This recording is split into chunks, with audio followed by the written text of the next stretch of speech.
170 kilometres on the menu today between Saint-Etienne and Brioude, the hometown of Romain Bardet. Another bumpy affair with 3 categorised climbs, the last of them coming just 13k from the finish line.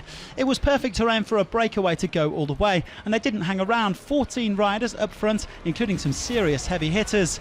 Edvald Boasson Hagen, Tony Martin, Oliver Nassen, Jasper Stuyven, Simon Clark, Daryl Impey and plenty more. Romain Sicard and Anthony Delaplace flying the flag for the French on Bastille Day.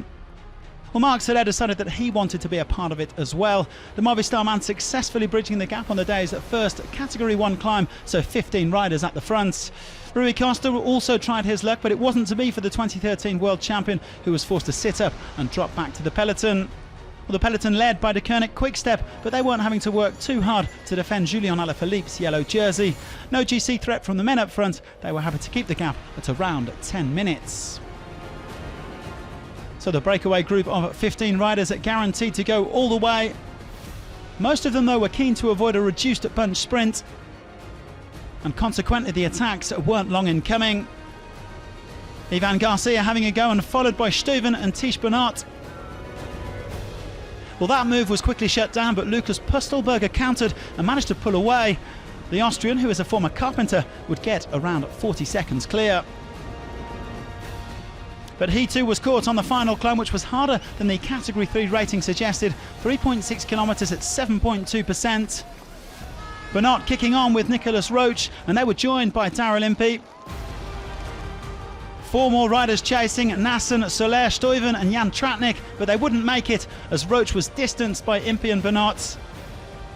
So in the end, a 2-man battle for victory, with the South African champion Impey the clear favourite on paper. Benoot tries to jump.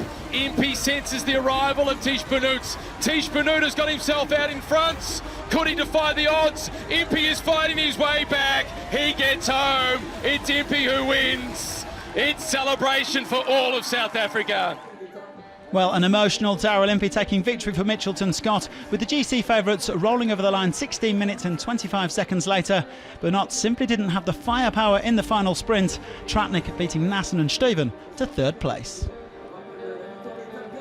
You know, I haven't actually been that emotional at the finish line for a long time, so it's fantastic to win at this level, you know, Tour de France. I think the last stage victory for South Africa was Robbie Hunter in 2007, so it's been a long time between drinks, and to win on Bastille Day, that's fantastic. No changes in the top 10 overall. Alaphilippe stays in yellow, with Thibaut Pinot still the highest placed of the GC contenders in 3rd.